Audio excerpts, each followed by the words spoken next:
Hey guys, welcome back. Tonight, we're not stepping into a world of kings, castles, or heroic legends the way history books usually tell it. Tonight, we're slipping quietly into the Britain that existed after Rome walked away. A land where roads emptied, cities fell silent, and life didn't collapse. It simply became smaller, closer, and more fragile. This is the Britain of King Arthur before crowns, before thrones, before myth hardened into legend. A place where survival mattered more than glory, where faith came before churches, where communities whispered stories to make it through the night, and where history was lived softly, one shared evening at a time. This is not a story about battles won or empires lost. It's a story about endurance, about how ordinary people slept, ate, believed, feared, and stayed close when the world grew quiet around them. So, before you get comfortable, take a gentle moment to like this video and subscribe, but only if these deep sleep history stories help you find peace, sleep better, or simply reflect on our shared journey through time. Now, close your eyes, let the noise of the modern world fade, and allow yourself to drift back to Dark Age Britain, where history wasn't loud, it was lived in whispers. When the Roman roads emptied, Britain didn't collapse overnight. There was no single scream, no final battle that marked the end of order. Instead, the island exhaled slowly, as if something heavy had been lifted from its chest. The stones stayed where they were, the walls still stood, the roads still stretched across the land, but the footsteps faded. The letters stopped arriving, the lamps went unlit one by one, and in that quiet absence, night began to feel longer than it ever had before. For centuries, Roman Britain had lived on a schedule. Taxes were collected, soldiers were paid, grain was counted, messages moved along paved roads with predictable rhythm. Even sleep followed a pattern shaped by duty and daylight. But when Rome withdrew its legions in the early 5th century, that rhythm loosened. Not shattered, just softened. Towns that once depended on distant authority were left to listen only to themselves. In places like Londinium, once crowded with merchants and administrators, silence crept into the streets. Roofs collapsed slowly, not from violence, but from neglect. Markets closed not because they were burned, but because no one came anymore. People did not flee in panic, they drifted. Families returned to the countryside. Stone gave way to wood. Wide streets narrowed into paths of memory. This was not the beginning of chaos, it was the beginning of shrinking. Life in post-Roman Britain became smaller by necessity. Power no longer traveled from the center outward, it settled locally, quietly, into the hands of those who could protect a field, a family, a winter's supply of food. The empire's grand promises had once connected Britain to a wider world, but when those promises fell silent, people learned something older and more intimate. Survival did not require greatness, it required closeness. Villages began to organize themselves around kinship instead of administration. Decisions were made face to face, not written down. Trust mattered more than law, because law could no longer arrive in time. And as authority withdrew, the landscape itself seemed to lean closer. Forests pressed inward, roads cracked, fields blurred back into grass. Nights grew darker, not only because there were fewer lamps, but because there were fewer reasons to stay awake. Without soldiers to house or officials to impress, evenings became quieter. Firelight replaced torchlight, stories replaced orders. The end of Roman Britain was not an ending anyone announced. It was a slow dimming, like a candle burning lower without anyone noticing. And for the people who lived through it, the world did not feel like it had ended. It felt like it had grown narrower, warmer, and more uncertain. In this narrowing world, memory mattered more than maps. People remembered which paths were safe, which rivers flooded, which neighbors could be trusted when winter pressed hardest. The night was no longer something held back by empire, it was something shared. And as Britain entered what we now call the Dark Ages, it was not darkness that defined life, but quiet. A quiet that wrapped around villages, a quiet that made each sound more meaningful, and a quiet that slowly taught people how to live without being watched. In the centuries after Rome withdrew, Britain's cities did not burn. They simply forgot themselves. Stone walls still circled empty streets, but the purpose that once filled them had quietly dissolved. Places that had once known their names in Latin, names spoken in courts and written on official seals, slowly became places people passed around, not through.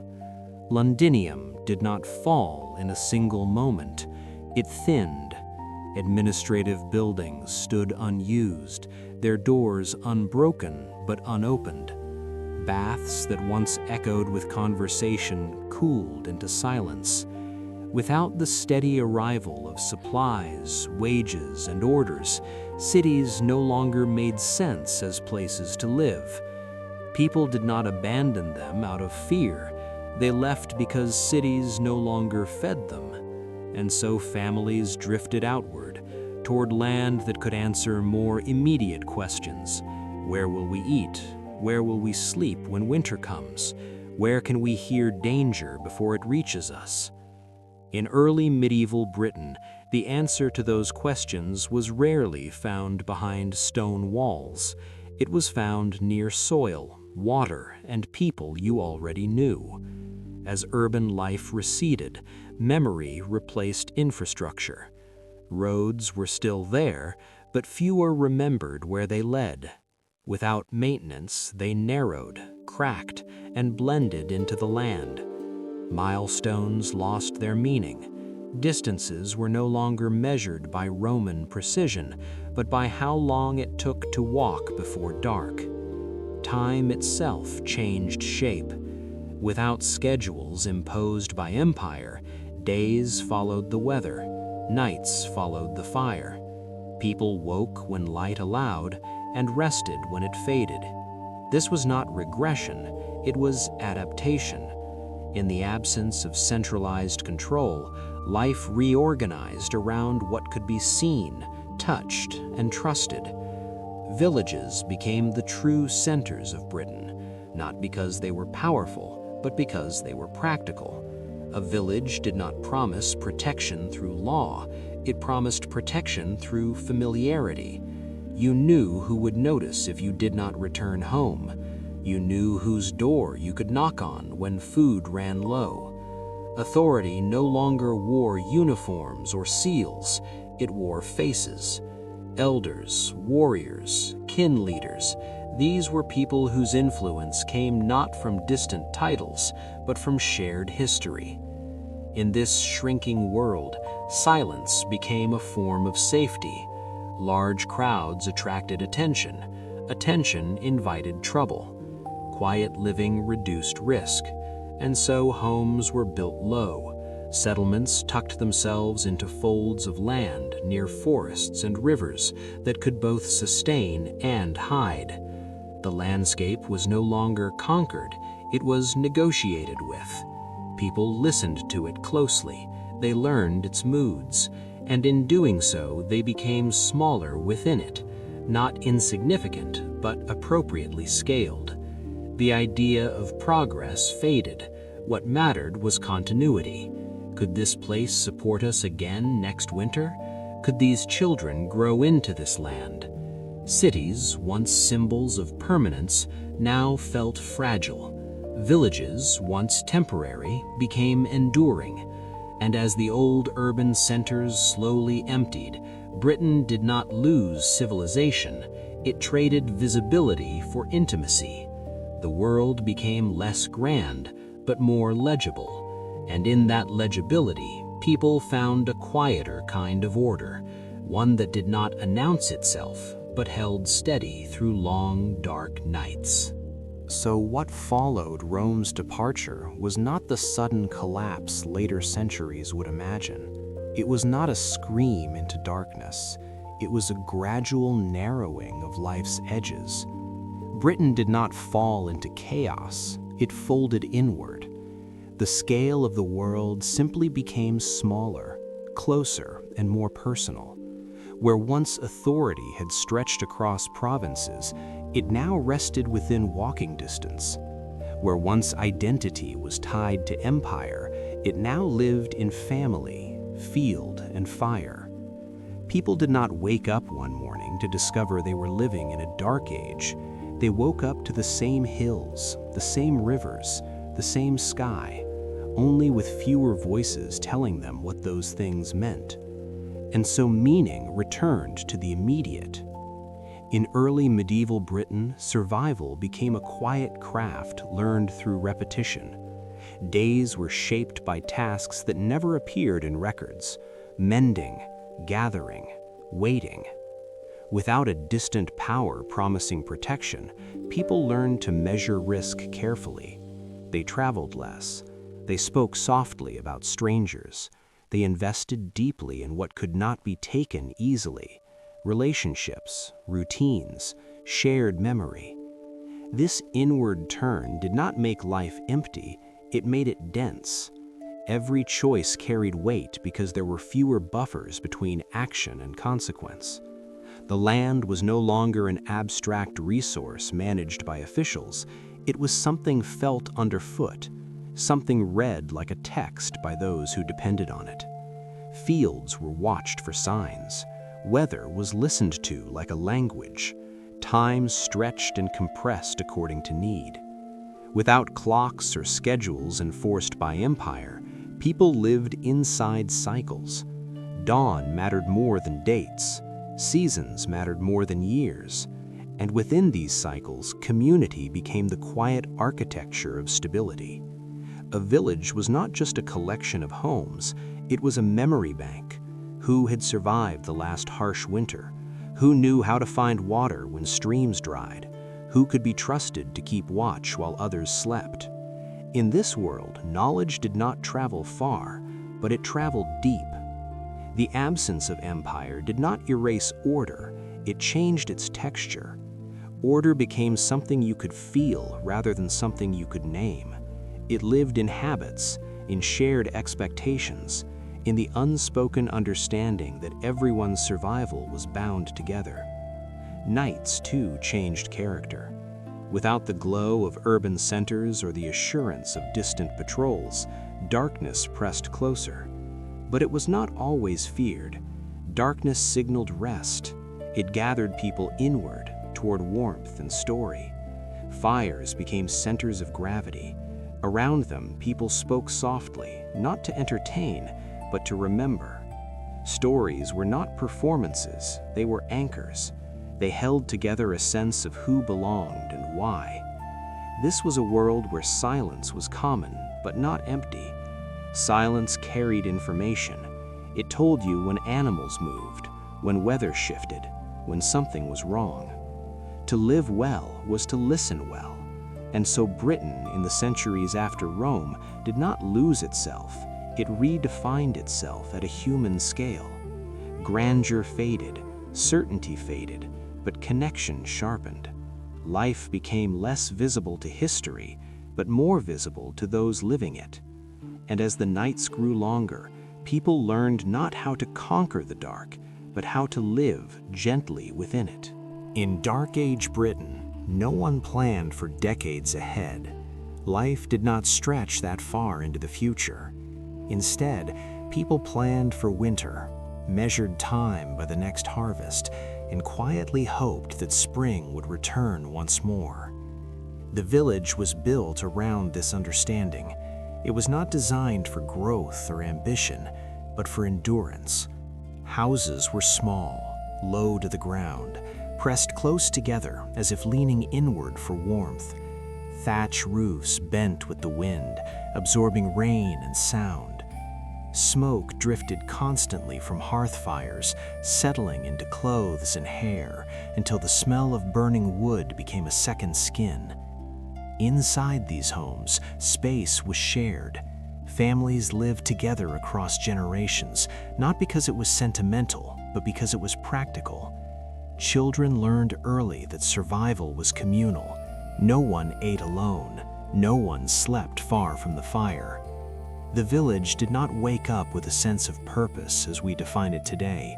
There were no careers to pursue, no distant futures to invest in. Each morning began with a simpler question: what must be done today so that night will be safe? Work was not separated from life. It was life. Tending animals, repairing tools, carrying water, gathering fuel, these were not tasks assigned by schedule, but rhythms absorbed through observation. Knowledge passed quietly from hand to hand, not through instruction, but through repetition. Children watched, then they helped. Then one day, without ceremony, they knew enough to keep things going. Time in the village felt circular. Days repeated with small variations, seasons returned with familiar challenges. Memory mattered more than novelty.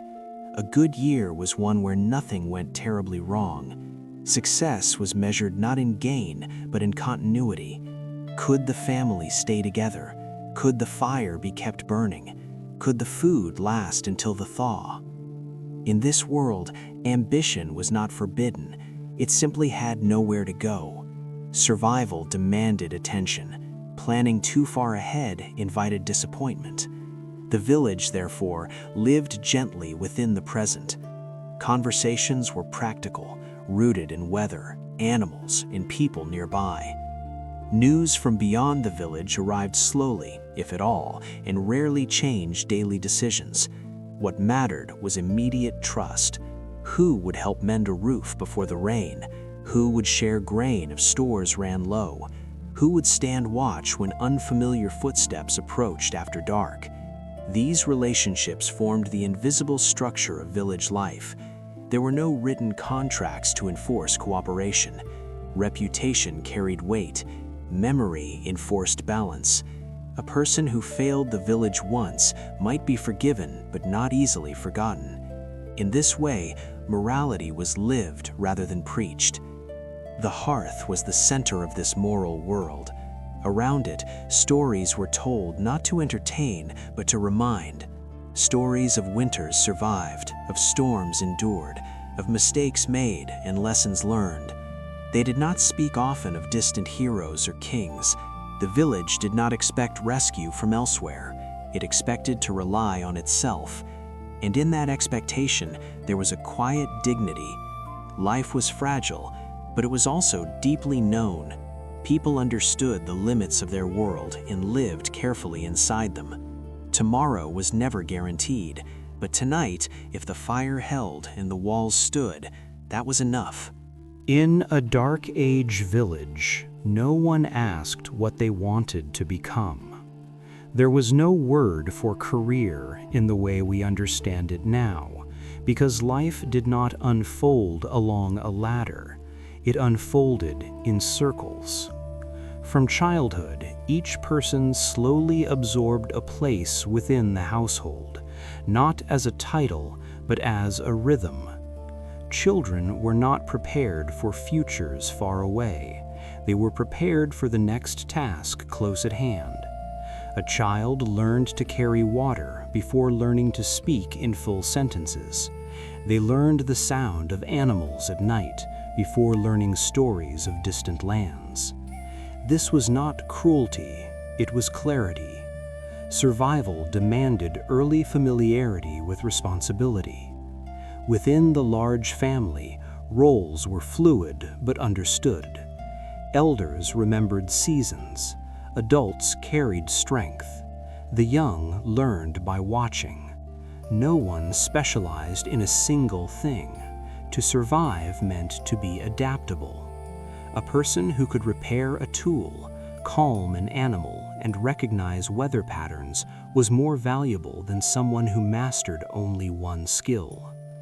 The household functioned as a living system, constantly adjusting. When illness came, work shifted. When a harvest failed, everyone ate less together. There was no separation between personal success and communal survival. To do well was to help the group continue. And so ambition turned inward. Instead of asking how to rise above others, people asked how to remain useful. Respect was earned quietly through consistency. A man known for steady hands. A woman known for keeping children calm during storms. A family known for sharing when they had little. Reputation traveled slowly, but it lasted. Mistakes were remembered, but so was endurance. In this world, time was not money. Time was weather. It could not be saved. It could only be used wisely while it lasted. Days were long, but not rushed. Work followed daylight. Rest followed exhaustion. The absence of future planning did not make life empty. It made it focused. Attention stayed close. The village did not dream of expansion. It dreamed of survival repeated. Marriage was less about romance and more about resilience. Families joined not to grow wealth, but to balance weakness. Children were welcomed not as future achievers, but as future helpers. Each new life added both risk and hope. Death, when it came, was not hidden away. It was folded into memory, marking time as clearly as any calendar. In such a world, identity was not chosen, it was inherited, adjusted, and lived into. People became themselves by staying, by enduring, by doing what was needed again and again. And though this life offered little choice by modern standards, it offered something else, belonging without performance. No one needed to prove their worth through ambition. Worth was visible in contribution. The village did not celebrate extraordinary individuals. It relied on ordinary ones who did not leave. And in the quiet repetition of these roles, life continued, unremarkable to history, but deeply meaningful to those living it. As night fell over a dark age village, life drew inward. The world outside the door did not disappear, but it softened, as if wrapped in shadow and distance. The hearth became the center of gravity, not only for warmth, but for meaning. Fire was not decoration, it was survival made visible. Its light measured safety, its heat measured time. As long as the fire held, the night could be endured. Families gathered close, bodies arranged by habit rather than instruction, each person knowing where to sit, where to sleep, where to reach if the flames dimmed. In these moments, the village revealed why it never expected tomorrow in the way we do now. Tomorrow was not a promise, it was a possibility, dependent on many small things holding together through the night. The walls needed to stand, the animals needed to remain calm, the weather needed to pass without damage, and so attention stayed close. People listened to the wind not as background, but as information. A change in its sound could mean rain, or worse. The crackle of the fire spoke of fuel left or nearly gone. Even silence had texture, telling those awake whether the night was at peace. Children learned this language early. They learned that darkness was not empty, it was full of signals. Stories were told quietly, not to distract from fear, but to place it where it belonged. Stories of ancestors who had lived through nights like this before. Stories that reminded everyone that survival was not new. These were not tales of triumph, they were tales of continuity. In the glow of the hearth, identity took shape through repetition. A child fell asleep listening to the same voices they would hear at dawn. An elder drifted into rest, knowing the fire would be tended by familiar hands. The village trusted routine more than hope. Hope could disappoint. Routine could be relied upon. This trust shaped how people thought about time. They did not count years as progress. They counted nights survived. Each morning that followed darkness was quietly acknowledged, not celebrated. There was work to do, animals to feed, tools to check. Life resumed not with ambition, but with relief. The absence of long-term expectation did not make life meaningless, it made meaning immediate. Love was shown through presence, care was shown through consistency. Even grief followed this pattern. Loss was absorbed into the circle of the hearth, remembered in the same place life continued. No one left to process sorrow alone. The village held it the way it held everything else. And so, in a world without guarantees, people learned to anchor themselves to what could be felt. Warmth, voice, rhythm, shared breath in the dark. This anchoring is what allowed villages to endure centuries that history would later label dark. Darkness did not define their lives, it framed them. Within that frame, people lived carefully, attentively, and together. Tomorrow was never assumed, but tonight, with the fire steady and the walls close, life was complete enough. And that was how a village survived, one night at a time. Most meals in Dark Age Britain were not cooked for pleasure. They were cooked to keep the body warm, to steady the hands, and to make it through another night. Food was not something people talked about with excitement. It was something they watched carefully, something they remembered deeply, because memory was often all that stood between enough and not enough.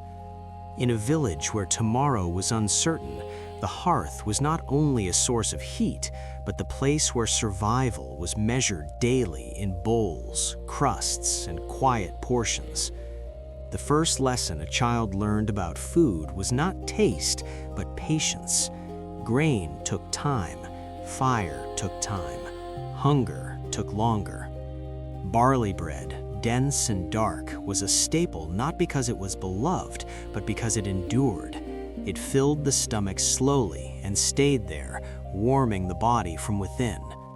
Often it was coarse, ground unevenly, baked hard enough to last days rather than soften easily. Bread was broken, not sliced, and shared without ceremony. No one expected it to be comforting. It was expected to work. Porridge followed with same logic. A pot left near the fire, stirred when someone remembered, thickened by habit rather than recipe. It absorbed whatever was available, grain, herbs, sometimes milk when animals allowed it. Porridge was not a single meal, it was a continuation. What began one day might be eaten the next, warmed again and again until it was gone. In this way, food mirrored life itself, reused, adjusted, never wasted.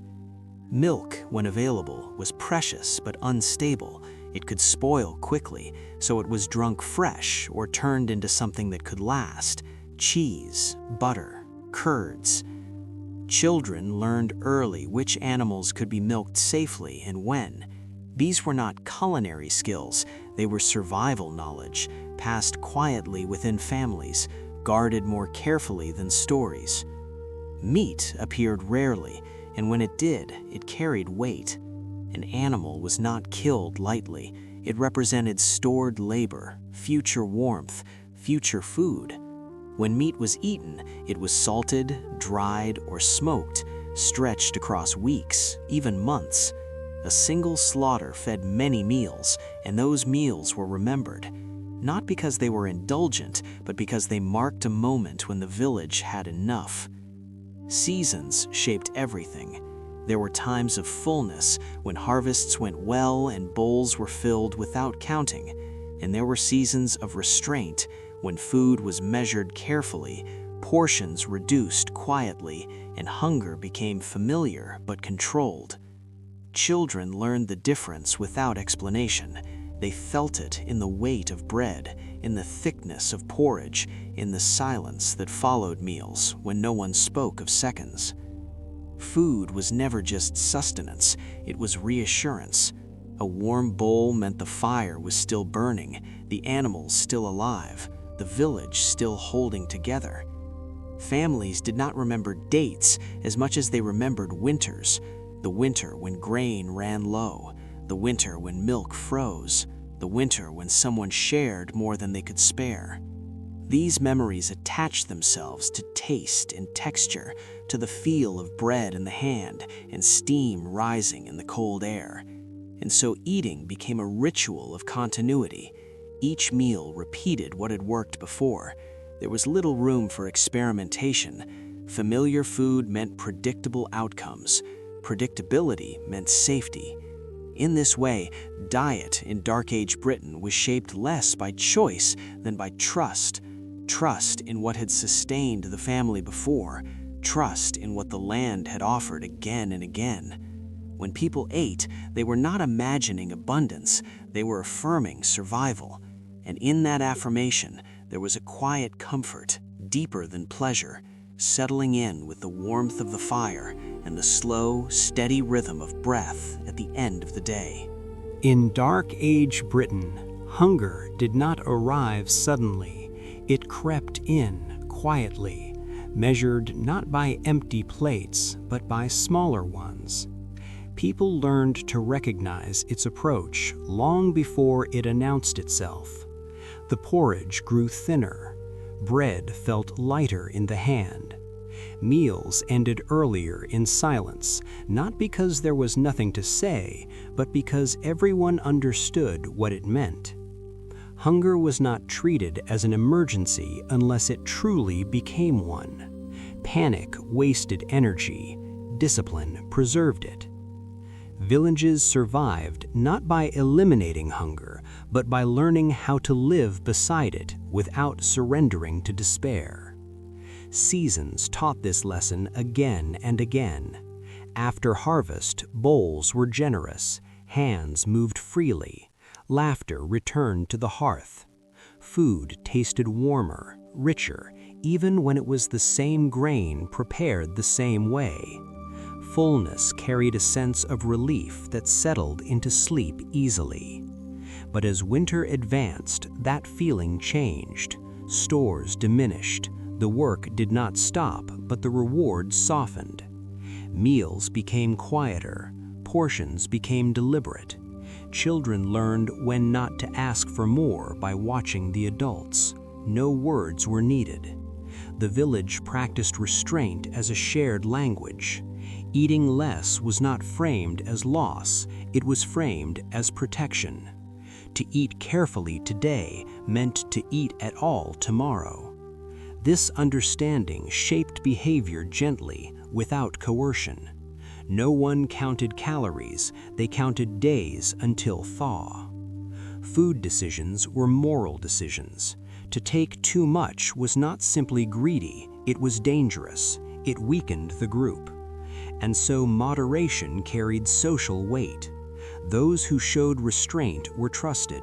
Those who shared when they could were remembered. Hunger seasons sharpened memory. People remembered exactly how long grain lasted in a harsh winter.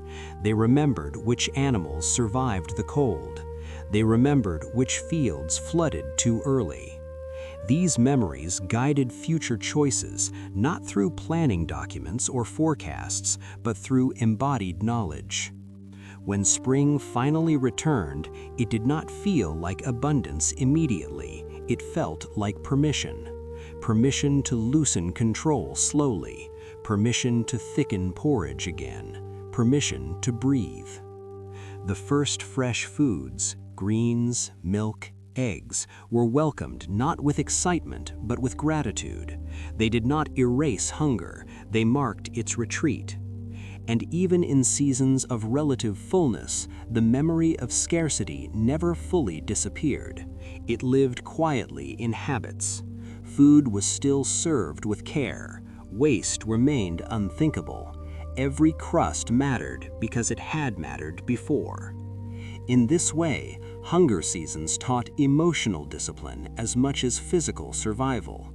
People learned that satisfaction did not require excess. Warmth, consistency, and shared restraint were enough. Eating became an act of trust, trust that others were also holding back, that no one was secretly taking more, that the village would endure together. This trust deepened bonds. Meals reinforced belonging. Even when food was simple, it carried meaning because it was shared under the same conditions. No one ate better than the rest for long. Inequality, when it appeared, was felt quickly and corrected quietly. Survival demanded balance.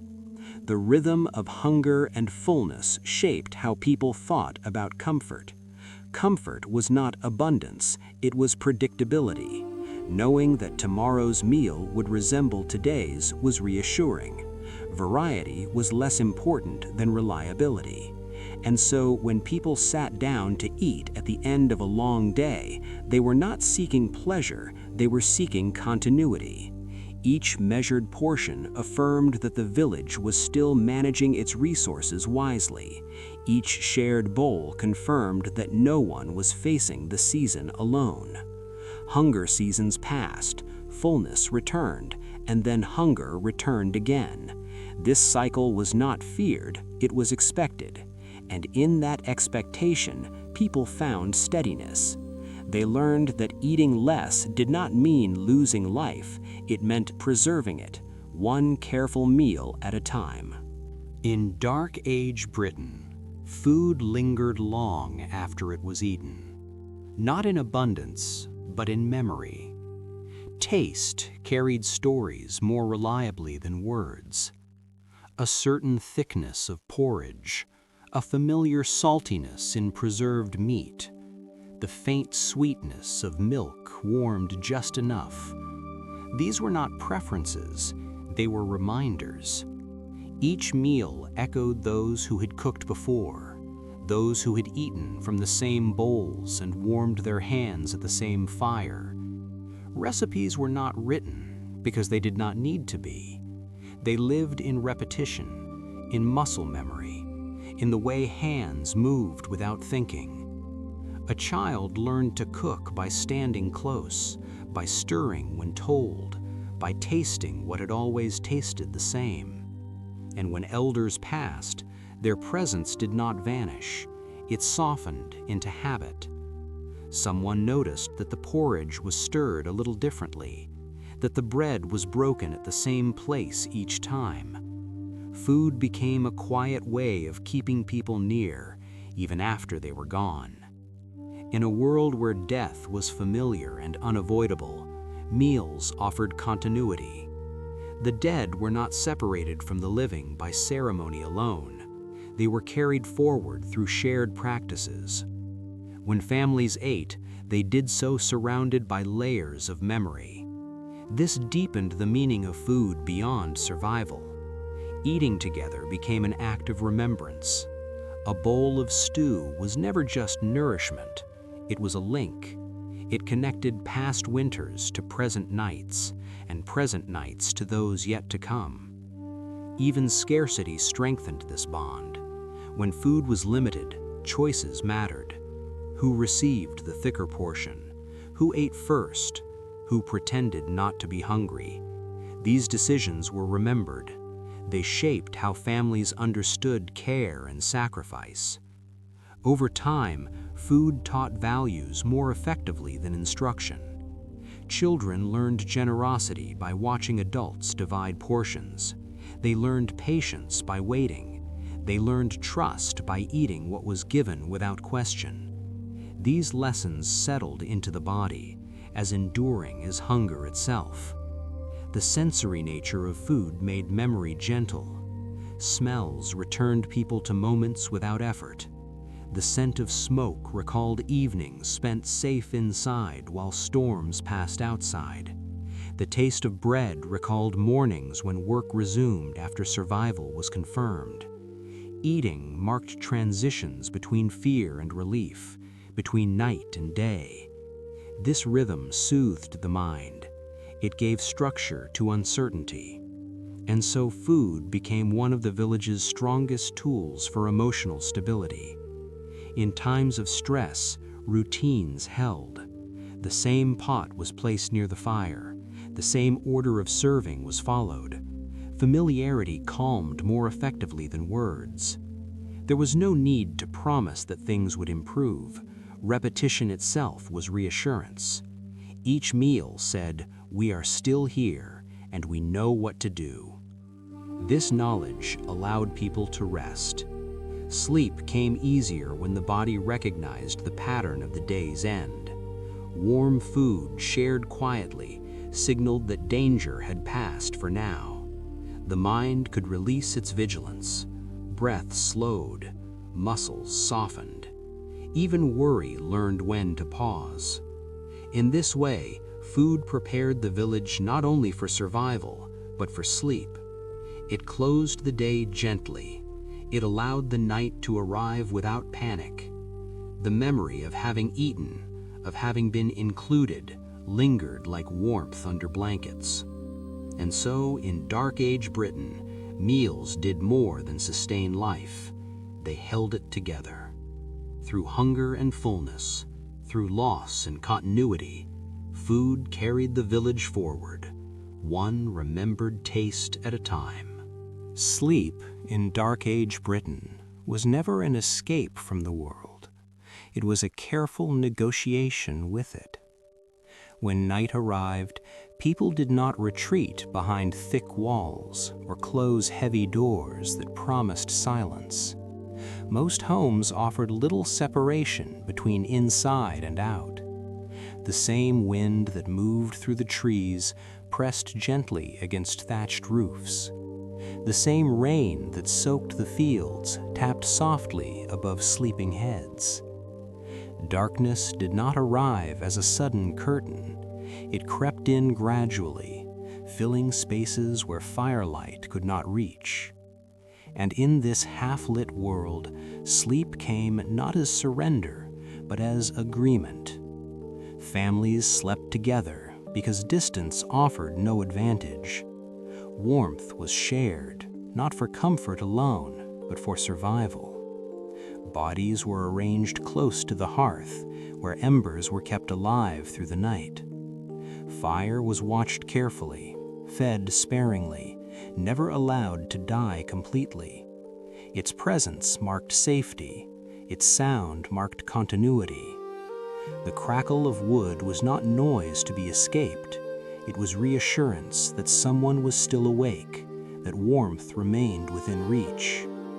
Silence, when it occurred, was never empty. It carried meaning. The night spoke constantly. Animals shifted in the dark. Livestock breathed nearby, their steady movements blending into the rhythm of human rest. Outside, the wind tested walls and doors, not aggressively, but persistently. Rain announced itself on roof and ground, its patterns learned over years of listening. These sounds were not disturbances, they were information. To sleep well was not to ignore them, but to recognize them as familiar. Fear existed, but it was specific. People did not fear the unknown in abstract terms. They feared particular sounds that did not belong. A footstep out of rhythm, an animal suddenly quiet, a gust of wind that felt different from the rest. Sleep trained the senses rather than dulled them. Even in rest, attention remained lightly engaged. This made sleep shallow by modern standards, but it made it reliable. People woke easily, checked the fire, listened, and returned to rest. Over time, the body learned this rhythm. Short awakenings were not failures of sleep, they were part of it. The night was navigated in segments, each one held gently between listening and letting go. Children learned this pattern early. They fell asleep to voices and sounds that did not fade completely. They learned that safety did not require silence, it required familiarity. Darkness did not mean danger if it sounded the way it always had. In this way, night became less threatening over time, not because it was controlled, but because it was understood. The absence of solid walls did not leave people exposed, it kept them connected to each other, to animals, to weather, to the subtle signals that marked continuity. Sleep was woven into life rather than separated from it, and because it was shared, it carried less fear. No one slept alone unless they chose to. Even then, they remained within earshot of others. Rest was communal. Protection was collective. As the night deepened, breath slowed, muscles softened. The body accepted that it could rest without fully letting go. Sleep became a practice, refined night after night, shaped by the same forces that shaped waking life. It was imperfect, but it endured, and in that endurance, people found a quiet peace, one that did not rely on silence, but on trust in the sounds that surrounded them. As the night settled deeper over a dark age village, sleep became an act of listening. Not active listening, strained and alert, but a softer awareness that lived beneath consciousness. People did not expect silence, so they were not disturbed by sound. Instead, sound formed a map of safety. Each familiar noise confirmed that the world remained as it should be. Animals shifted in their pens, hooves scraping softly against earth or wood. A cow exhaled heavily, then settled. Sheep murmured in half-sleep, their movements steady and unhurried. These sounds told those lying awake that life continued nearby, unchanged. Wind moved through branches, sometimes gently, sometimes with more insistence, but always with a pattern that repeated itself across nights and seasons. Rain, when it came, announced itself clearly, tapping on thatch, darkening earth, filling the air with a cool weight. None of this interrupted rest. It shaped it. Over years, bodies learned to recognize the difference between ordinary noise and danger. A sudden silence where animals should be heard raised awareness. A sound out of place, a footstep too deliberate, a voice where none belonged cut through drowsiness instantly. This sensitivity did not create constant fear, it created confidence. People trusted their ability to wake when needed. Because of this trust, they could let go more fully when nothing demanded attention. Sleep was shallow, but it was steady. It arrived in waves, receding briefly, then returning. Each return was easier than the last. Children absorbed this rhythm without instruction. They learned that waking at night did not mean something was wrong, it meant the night was passing. Mothers shifted, checked the fire, listened, and settled again. Fathers stirred, noted the sounds, and returned to rest. No one panicked. The village moved together, even in sleep. Dreams were shaped by this environment. They were not vivid escapes, but extensions of waking life. Wind entered dreams as motion, fire entered as warmth. Animals appeared not as symbols, but as companions. Nightmares, when they occurred, were met quickly by touch, by voice, by the reassurance of proximity. Fear had somewhere to go. It was not trapped inside a single mind. This shared vigilance reduced its power. People were rarely fully unconscious. They rested in layers. This made the night feel long but manageable. Each layer of sleep was anchored by awareness that others remained nearby. The absence of silence meant the absence of isolation. Modern sleep seeks emptiness. Dark Age sleep accepted fullness of sound, of presence, of subtle movement. This acceptance softened anxiety. There was no expectation of perfect rest. There was only the goal of enough rest to rise again. Over time, the night became familiar terrain. Like a field walked daily, its uneven parts were known. People knew which sounds belonged to dawn approaching and which belonged to storms passing. They knew when the village was at its most vulnerable and when it was safest.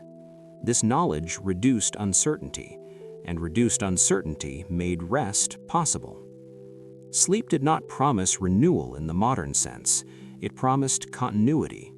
To wake again was success. To sleep and wake together was stability. And so, night after night, people lay down, not expecting peace, but prepared for it when it arrived. In that preparation, sleep found them gently, wrapped in the same sounds that had always kept them alive. Sleep in Dark Age Britain was rarely deep, but it was remarkably consistent. People did not sink into long, unbroken rest the way modern sleepers hope to. Instead, they moved in and out of sleep gently, like waves reaching the shore and retreating again. This rhythm was not considered a problem. It was understood as the natural shape of rest in a world that never fully stopped moving. The body adapted to this pattern over time. Muscles learned to soften quickly. Breath slowed without complete unconsciousness. The mind rested not by disconnecting, but by releasing tension in small, steady amounts. Because sleep was expected to be imperfect, it carried less pressure. No one lay awake worrying about how much rest they were getting. They trusted the rhythm itself. Short awakenings allowed the body to reset, to adjust position, to check warmth, to confirm safety. Then sleep returned, familiar and patient. This cycle repeated through the night, creating a net of rest rather than a single block. By morning, people were not refreshed in a luxurious sense, but they were ready. Their strength came from continuity, not intensity. This way of sleeping matched the demands of their lives. Days required endurance more than bursts of energy. Tasks were repetitive, physical, and steady. Light sleep supported this kind of work. It kept the senses tuned without exhausting the body. People woke with awareness rather than grogginess. They knew immediately where they were, who was nearby, what needed attention. Recovery did not mean escaping the world. It meant remaining aligned with it. Even illness and exhaustion were managed within this framework. When someone was unwell, others slept closer, listened more carefully, adjusted the fire. Rest was supported collectively. No one expected sleep to heal everything on its own. Healing was shared. Over years, this approach shaped resilience. People learned that rest could coexist with alertness, that peace did not require stillness. The night offered enough recovery to continue, and continuation was the measure of success. As dawn approached, sleep lightened naturally. Sounds changed, animals stirred differently, the fire cooled. Bodies sensed these shifts without clocks or alarms. Waking was gradual, not abrupt. There was no sharp boundary between night and day. Life flowed from one into the other. This gentleness reduced stress. The day did not begin with shock, it began with familiarity. And so, despite sleeping without walls, without silence, and without modern comforts, people endured. Their rest was shaped by trust in the body, in the community, in the rhythms of the world around them. Sleep was not perfect, but it was sufficient, and in sufficiency there was strength. This is what allowed villages to rise each morning and continue lives that history would later describe as harsh. From the inside, they were simply lived, one careful night after another. Most people in Dark Age Britain never saw a battlefield. They did not wake each morning expecting war, nor did they live surrounded by constant bloodshed. Life was too fragile for that. Communities could not afford continuous violence. Fields needed tending, animals needed care, families needed stability. And so, violence remained rare, not because it was impossible, but because it was costly. Yet everyone understood that it was always possible. This understanding shaped behavior quietly, without drama. People prepared not for war, but for disruption. Conflict, when it came, was small in scale and personal in nature. Disputes arose over land boundaries, livestock, honor, or broken agreements. These were not clashes between armies. They were confrontations between neighbors, kin groups, or small bands moving through contested spaces. Resolution was preferred. Escalation was avoided whenever possible, not out of idealism, but out of necessity. A wounded man could not work. A dead one left a gap that the village felt immediately. And so, restraint became a survival strategy. There was no standing army to absorb loss. Defense was communal and temporary. When danger approached, people gathered. They watched roads and paths. They listened at night. They did not march out to seek battle. They waited, ready to protect what was theirs. Weapons existed, but they were not tools of profession. A spear leaned against a wall. A shield hung where it could be reached. These objects carried meaning beyond use. They signaled readiness rather than aggression. Most of the time, they remained untouched. Carrying a weapon did not make someone a soldier. It made them a caretaker of last resort. The presence of arms was meant to prevent violence, not invite it. Reputation played a powerful role in maintaining peace. A community known to defend itself quietly and decisively was less likely to be tested. Conflict was deterred by predictability. Outsiders learned which villages were alert, which paths were watched, which boundaries mattered. Violence, when it occurred, tended to be swift and limited. There was no appetite for prolonged fighting. Prolonged conflict drained resources and attention. It endangered children and elders. It disrupted the rhythms that kept everyone alive. And so, after confrontation, people returned quickly to routine. There were no celebrations of victory, only relief that life could continue. Stories of conflict were remembered not for glory, but for lessons. Which choices prevented loss? Which actions escalated danger? Memory functioned as law. Over time, this produced a culture where strength was measured by control rather than domination. Courage was quiet. Preparedness was constant but unobtrusive. People lived with an awareness of violence without being consumed by it. This balance allowed communities to endure. The absence of constant warfare did not mean ignorance of danger. It meant understanding its cost. And so, in Dark Age Britain, peace was not guaranteed. It was maintained day after day through caution, cooperation, and the shared knowledge that survival depended on avoiding unnecessary harm. Violence in Dark Age Britain most often appeared at the edges of daily life rather than at its center.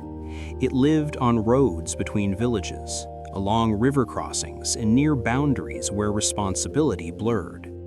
These were not places of constant danger, but places of uncertainty. People understood this distinction clearly. They did not fear leaving home, but they respected distance. Travel was purposeful and timed. Journeys began at first light and ended before night deepened. Not because darkness guaranteed attack, but because caution reduced risk. Small raids did occur, a few animals taken, stored grain disturbed, tools missing.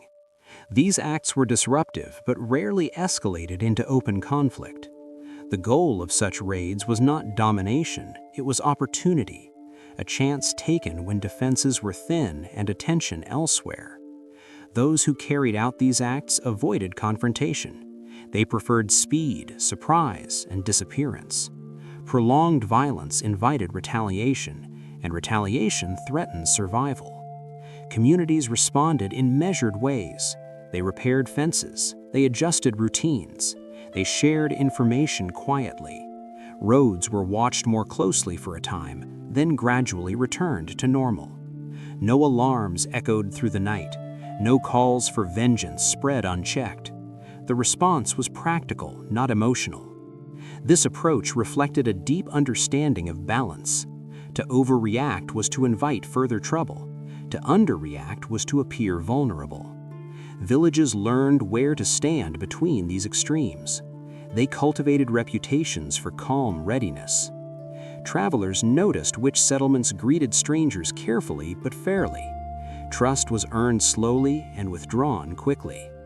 Weapons were visible at moments of uncertainty, then returned to their places when tension eased. This signaling reduced the need for force. Violence was prevented not by aggression, but by clarity. The landscape itself shaped this behavior. Britain's fields, forests, and hills offered both concealment and exposure. People knew where ambush was possible and where it was not. Paths were chosen accordingly. Stories circulated not to spread fear, but to update understanding. Which crossing was safe this season? Which path flooded after rain? Which neighboring group had been seen nearby? Information traveled faster than threat. This network of knowledge limited harm. Children absorbed these patterns early. They learned which directions were avoided at dusk, which sounds meant livestock settling versus strangers passing. This education did not create anxiety, it created competence. By knowing what to watch for, fear lost its edge. Even when theft occurred, communities framed it as a problem to be solved, not a tragedy to be avenged. Loss was absorbed collectively.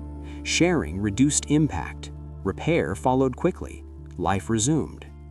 The absence of standing armies reinforced this mindset. No one waited for soldiers to restore order. Order was maintained locally through cooperation and restraint. Leaders emerged situationally, not permanently. A respected elder, a capable hunter, a person known for calm judgment. Authority shifted with circumstances.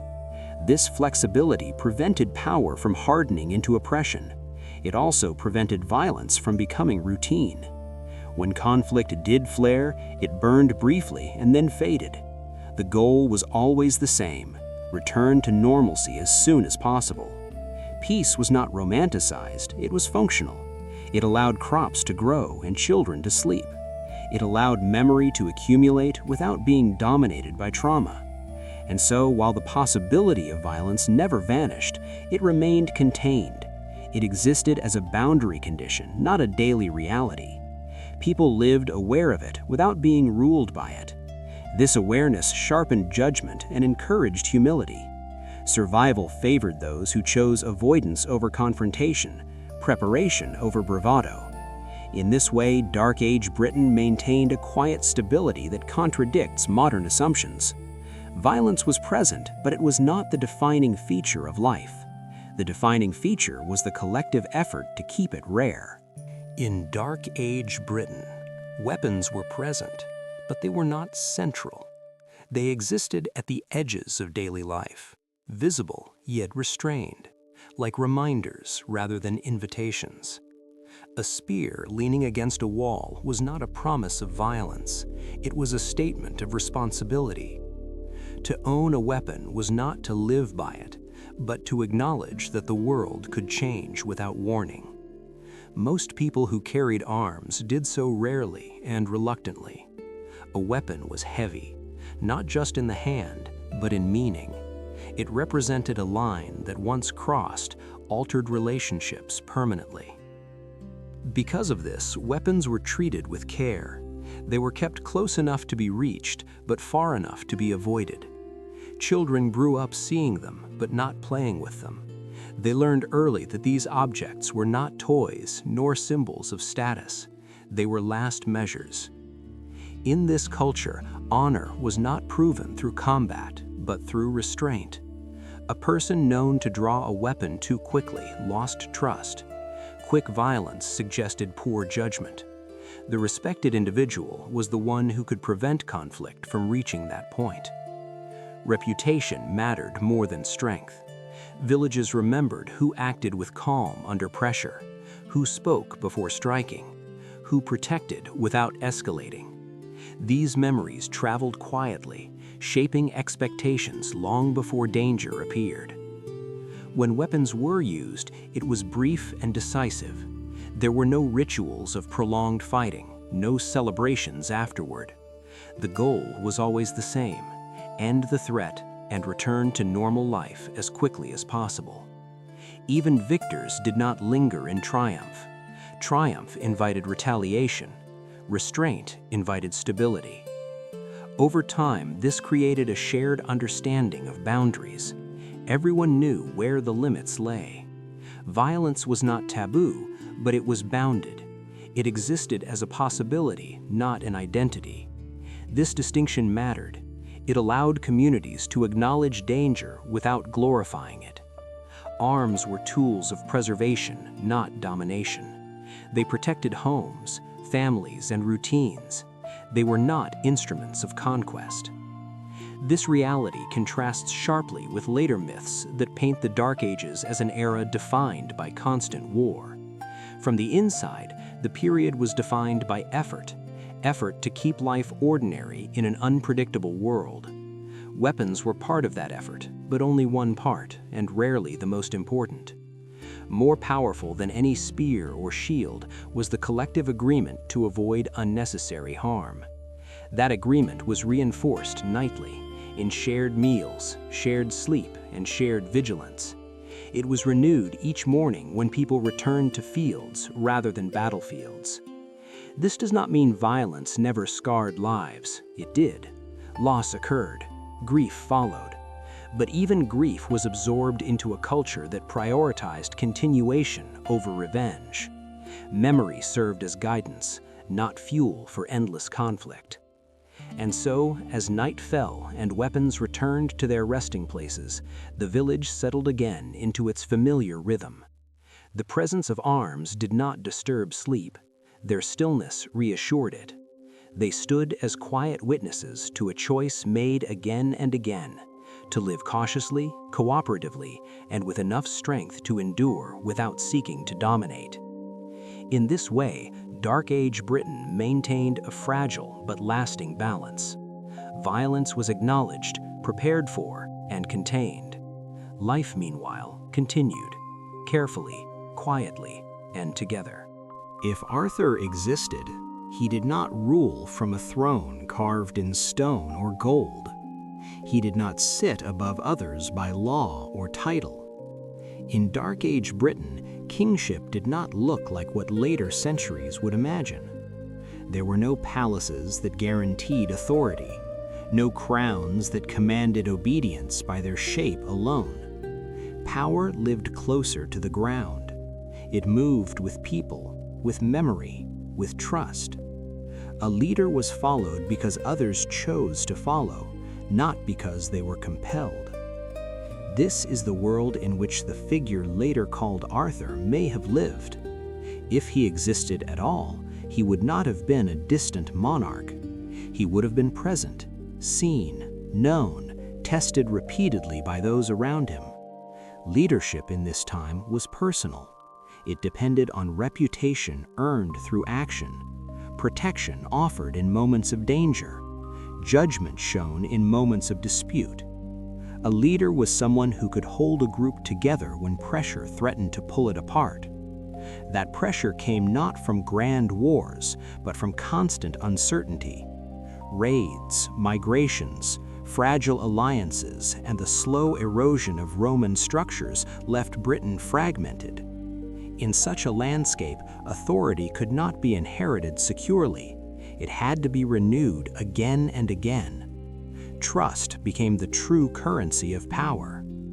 If Arthur was remembered, it was not because he wore a crown, but because he embodied something people needed to believe in. A figure who stood when others hesitated. Someone who could gather support without forcing it. This is why the earliest traces of Arthurian memory do not describe administration or law. They describe presence. Battles led, not empires built. Protection offered, not dominion enforced. Arthur appears less as a ruler of territory and more as a focal point of loyalty. His power, if real, was temporary and conditional. It lasted only as long as people believed in it. And belief in Dark Age Britain was not abstract, it was practical. People believed in what worked. They followed those who kept them safe, who distributed risk fairly, who did not demand obedience without reason.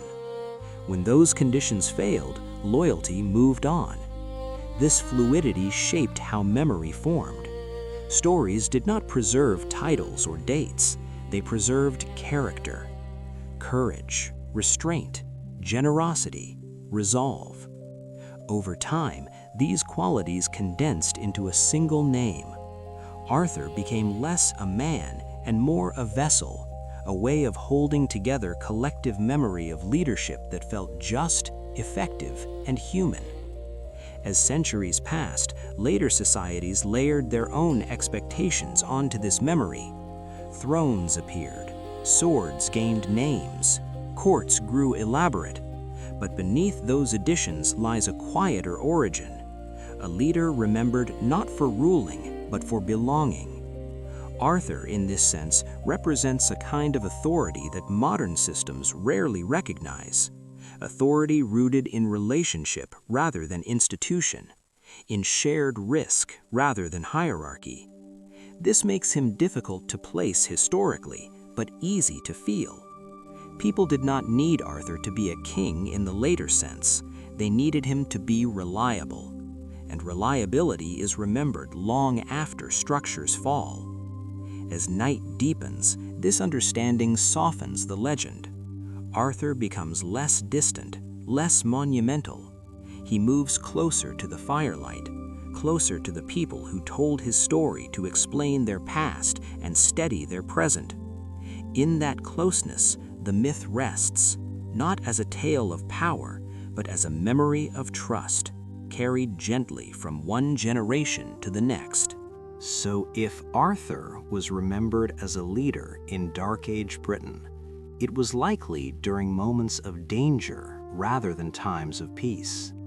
Leadership in this world often emerged in response to threat.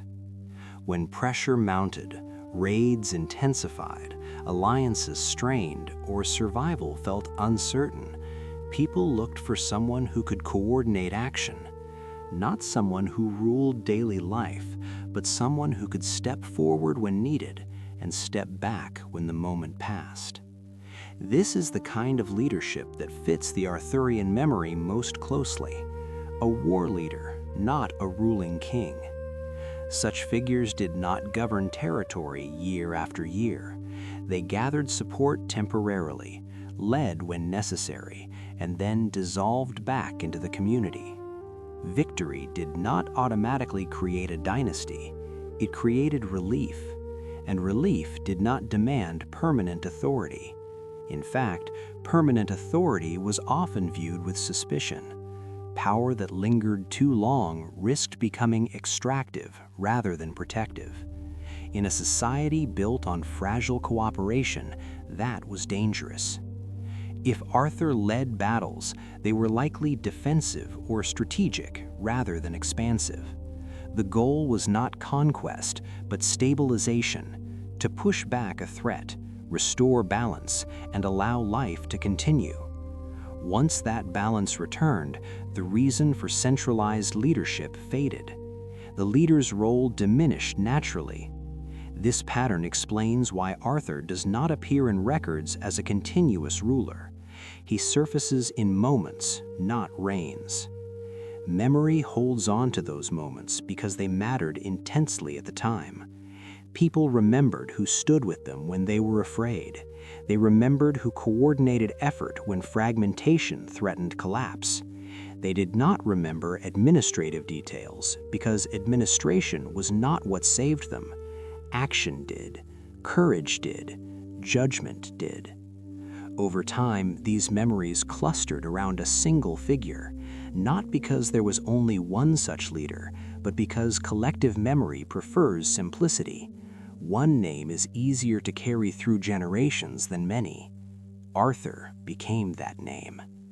This does not diminish his significance, it reframes it. He becomes less a monarch and more a symbol of temporary unity, a reminder that leadership could appear when needed without reshaping society permanently. This kind of authority was deeply human. It respected autonomy. It assumed that people would return to self-governance once danger passed. In this way, Arthur's leadership aligns closely with the rhythms of Dark Age life, episodic, responsive, grounded in trust rather than law. This also explains why later chroniclers struggled to place him. They searched for a throne that never existed. They looked for borders that were never fixed. They expected continuity where there was none. What they found instead was legend, fluid, adaptable, resistant to precise dating. Legend, in this case, preserved truth of a different kind, not factual chronology, but social reality. It told future generations how leadership once felt: close, earned, temporary. As night settles and stories are told softly, this version of Arthur fits naturally into the world we have been exploring. A world where power moved lightly, where authority was borrowed rather than owned, and where the highest achievement of a leader was not to rule forever, but to step aside when their role was complete. In this sense, Arthur's disappearance from history is not a failure of record. It is a feature of the society that remembered him. He fades because his task ended. And in that fading, the community resumes its quiet, careful life. Fields tended, fires lit, nights endured. Leadership returns to the many. Memory remains with the one who helped them through the dark. Over time, the memory of Arthur changed, not because people intended to exaggerate, but because memory itself reshapes what it carries. In Dark Age Britain, stories were not fixed records. They were living things, retold to meet the needs of each generation.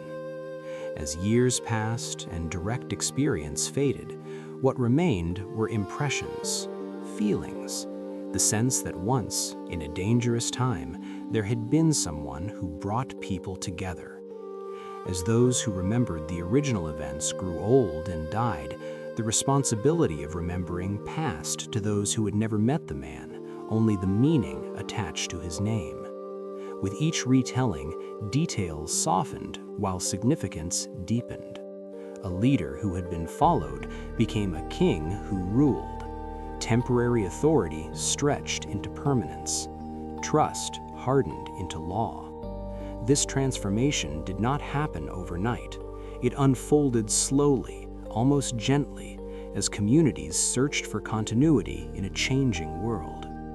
After the Dark Age period ended and new structures emerged, churches, courts, written chronicles, there was a need to anchor the past, to explain where authority came from, to justify why kings ruled at all. Arthur provided a bridge. He belonged to the old world of personal loyalty, yet could be adapted to the new world of institutions.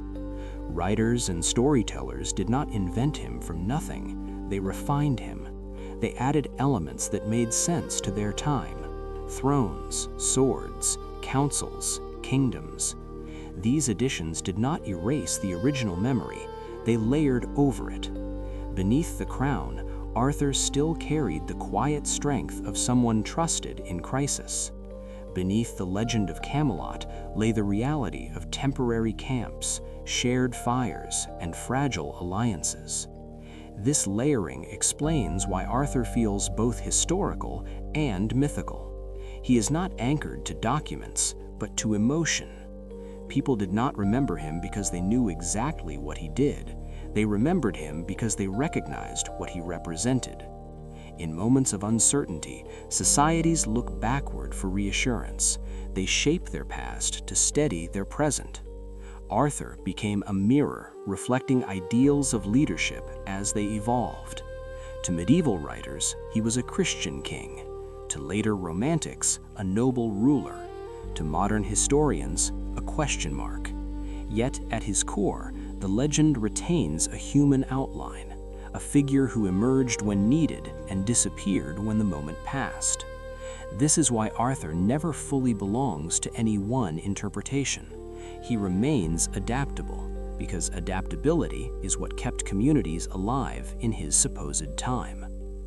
As the night grows quieter and the mind drifts, this understanding allows the story to settle. Arthur does not demand belief as fact. He invites recognition as memory, a shared remembering of what leadership once felt like before it was formalized, before it was distant. In this way, the legend becomes less about power and more about reassurance. It tells us that in times of darkness, people have always looked for someone to trust, and that trust itself can become a story strong enough to last for centuries. When people lay down to sleep and whispered Arthur's name, they were not invoking a king on a throne. They were recalling a feeling of safety, however brief it may have been. That feeling lingered, passed from voice to voice, until it outlived the man who inspired it. And so, Arthur endures, not as a ruler carved in stone, but as a memory shaped by need, care, and the human desire for continuity. Belief came before buildings. Long before stone churches rose above villages, faith already lived quietly inside daily life in Dark Age Britain. It did not announce itself with bells or sermons. It existed as a feeling, subtle, persistent, shaped by fear, hope, and the need to endure another uncertain day. People did not separate belief from survival. To believe was not primarily to accept a doctrine, but to acknowledge forces beyond control. Weather, illness, hunger, and violence all arrived without warning. In such a world, faith was less about salvation and more about reassurance. It offered a way to speak to the unknown. Before organized Christianity spread widely, older pagan traditions remained deeply woven into how people understood their surroundings. Trees, rivers, hills, and storms were not neutral. They carried presence, meaning, memory. These beliefs did not require temples. They required attention. People noticed patterns, a field that yielded well, a spring that never froze, a grove where animals gathered. Over time, these places became charged with quiet significance. When Christianity arrived, it did not erase this worldview, it settled into it.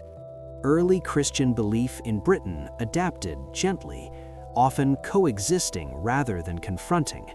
A cross might appear near a sacred well.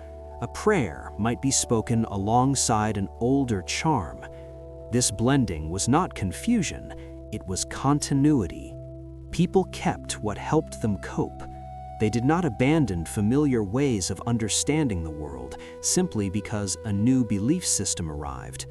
Fear often came before prayer. When illness struck or winter lingered too long, people did not debate theology. They reached instinctively for whatever words, gestures, or rituals had brought comfort before. Prayer became habitual, woven into routine rather than reserved for sacred spaces. It happened at the edge of sleep, before journeys, before meals. It did not require a priest, it required sincerity. This is why early faith feels intimate rather than institutional. Belief lived close to the body, close to breath. People believed because it steadied them, not because they were instructed to. Over time, Christianity provided a new language for old anxieties. Sin replaced imbalance. God replaced many spirits. But the emotional core remained the same. Faith was a way to endure vulnerability. In this quiet coexistence, the boundaries between pagan and Christian belief blurred. What mattered was not purity of doctrine, but continuity of meaning. People wanted reassurance that life, however fragile, was held within some larger pattern. As night deepened and the world grew still, these beliefs offered comfort, not certainty, but calm. And calm was enough to carry people through the dark. In Dark Age Britain, belief rarely gathered people into large spaces.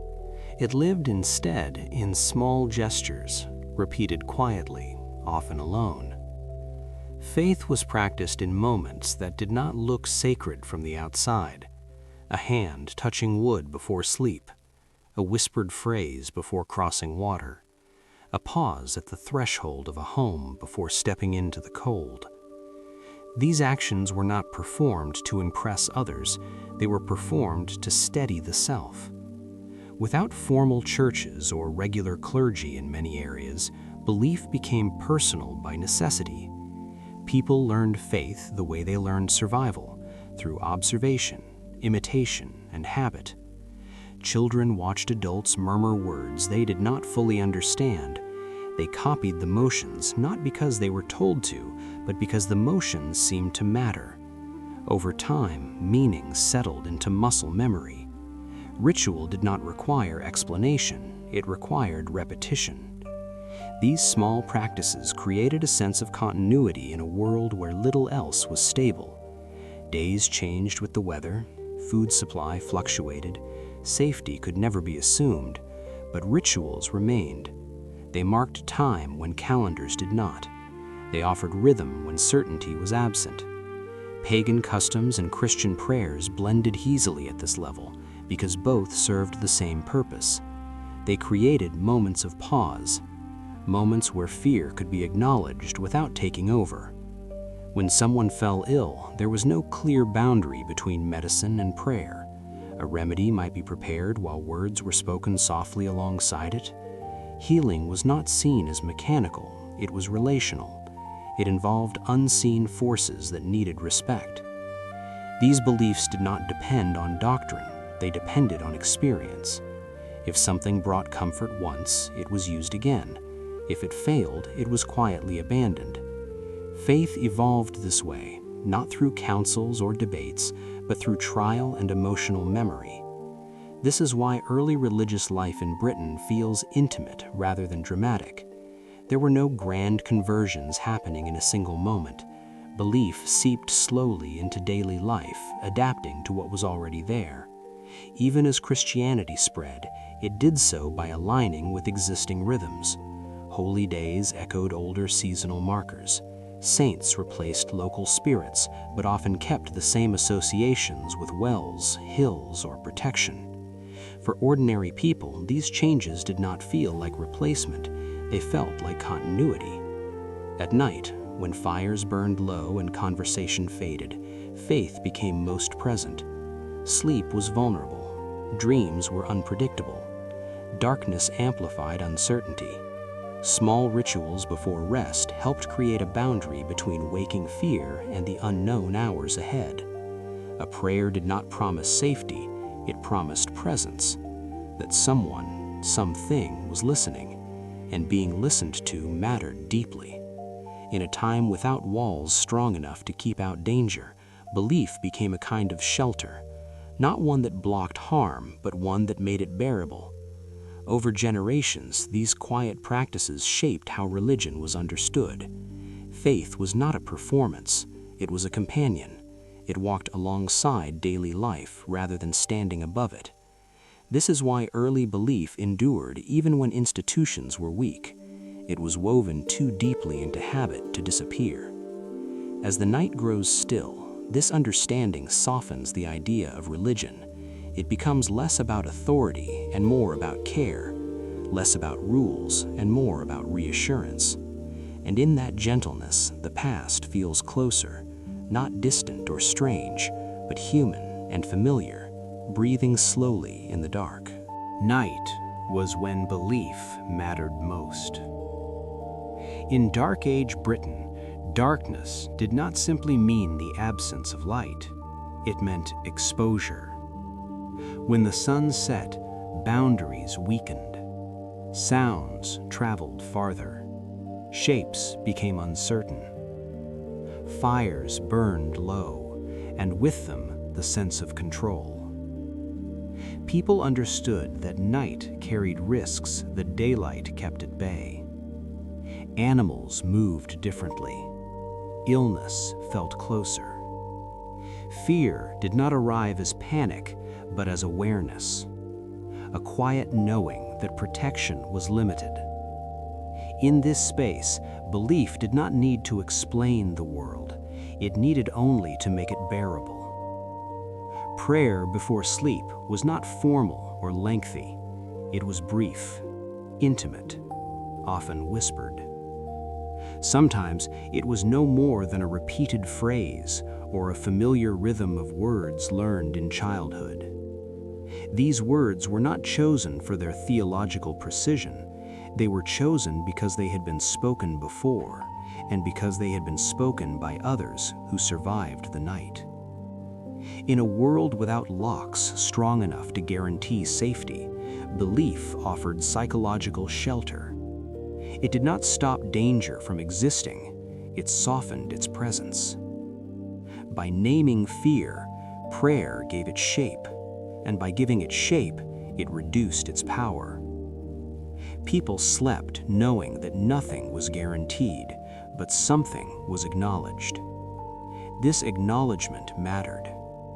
It allowed the body to rest, even when certainty was impossible. Faith functioned as a companion in the dark. It sat quietly beside the sleeper, not promising rescue, but offering continuity. The same words spoken the night before could be spoken again. The same gesture repeated. The same sense that others, past and present, had lain down under similar skies and endured. Over generations, this pattern became ingrained. Belief was associated with rest, not performance, with quiet, not spectacle. This is why early religious feeling feels gentle when viewed from a distance. It grew in bedrooms, not cathedrals. At the edge of consciousness, where fear softened into dreams, belief acted as a bridge. It carried people from wakefulness into sleep. Pagan spirits and Christian figures both occupied this threshold. What mattered was not who listened, but that someone might. As organized religion expanded later, it inherited this function. Churches formalized what had already existed privately, but the origin of faith remained personal. It began in the dark, with someone lying down, hoping morning would come. This is the faith that sustained people through centuries of uncertainty. Not faith as doctrine, but faith as practice. A nightly act of trust, repeated not because it was commanded, but because it helped. As the story of Dark Age Britain settles into stillness, this understanding brings calm. The past no longer feels harsh or alien. It feels familiar. People then, like people now, searched for ways to quiet the mind before sleep. They found those ways in belief, not as certainty, but as comfort. And comfort, in the end, was enough to carry them through the night. Dark Age Britain was not about glory. It did not leave behind towering monuments or clear declarations of progress. What it left instead was something quieter, harder to measure, and easier to overlook. Life felt smaller because it was lived within narrow horizons. Most people rarely traveled far from where they were born. Their world was defined by fields they worked, paths they walked, and faces they saw every day. There were no grand promises of expansion, no expectation that life would steadily improve. Yet within these limits, something else took shape. Life grew closer. When ambitions shrink, attention sharpens. People learn to read subtle signs, the shift of weather, the tone of a neighbor's voice, the rhythms of animals and seasons. Community became not an idea, but a necessity. Survival depended on cooperation that could not be postponed or outsourced. When someone struggled, it was visible. When help was needed, it came from those nearby. There was little distance between problem and response. This closeness shaped memory. Events were not recorded in documents, but in shared experience. A harsh winter was remembered by how it changed people, not by dates.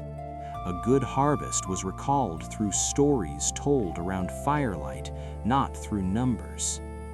Time felt different because it was measured relationally. Life did not move toward abstract goals. It circled familiar patterns. This repetition did not feel empty. It felt stabilizing. In a world where external structures had faded, consistency came from people themselves. This is why Dark Age Britain, despite its hardships, was not experienced as constant despair.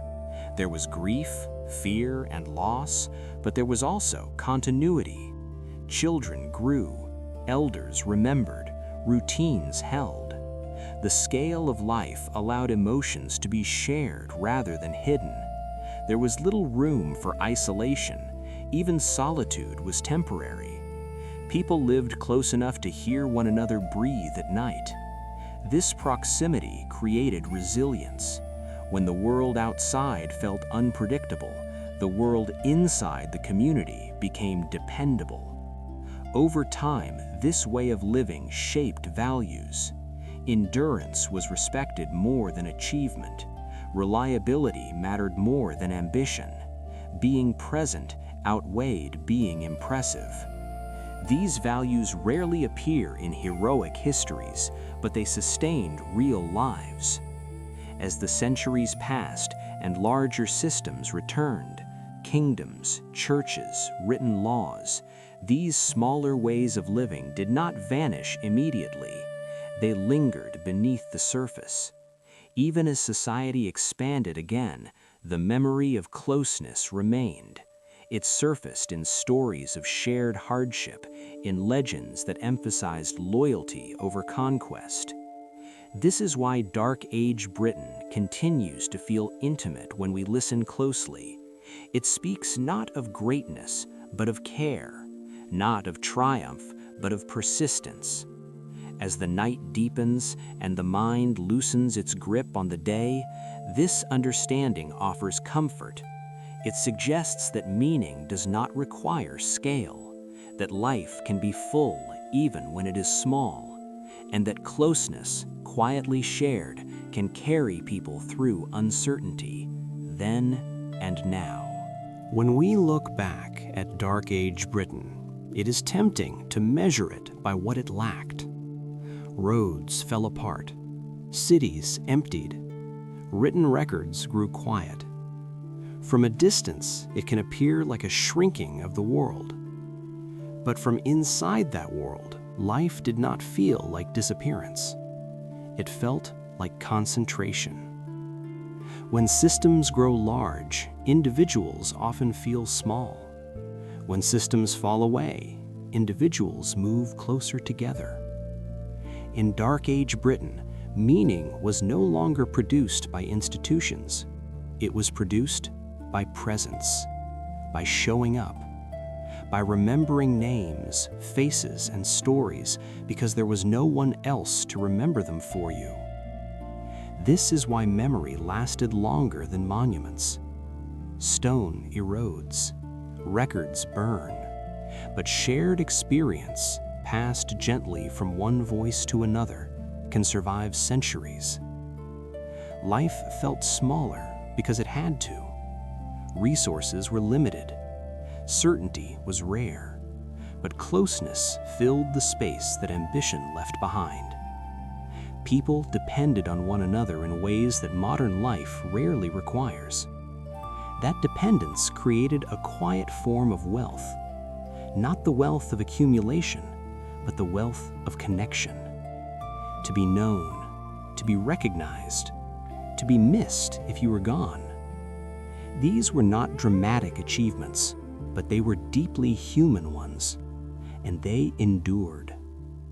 As we lie listening tonight, separated from that world by time but not by feeling, something familiar surfaces. We too live in an age of uncertainty. Structures shift, assurances change. The scale of the world grows larger, yet many feel more isolated than ever. The Dark Age does not offer solutions, but it offers perspective. It reminds us that meaning does not require expansion. It can be found in narrowing the circle, in paying attention, in sharing endurance quietly rather than displaying success loudly. This is why the story of Dark Age Britain does not end with triumph or failure. It simply fades into continuity. Life went on. Fields were planted again. Children learned the same paths. Nights returned, and with them, rest. There was no clear moment when the Dark Age ended. It softened, gradually, almost without notice. And perhaps that is its final lesson, that history does not always change through great events. Sometimes it changes through enough ordinary nights survived. As you rest now, letting the story drift away, you are doing something very old. You are laying down in uncertainty, trusting that morning will come. That trust, quiet, unspoken, is what carried people through the Dark Age. Not glory, not conquest, but endurance, quietly shared. And in that endurance, life remained close enough to be held.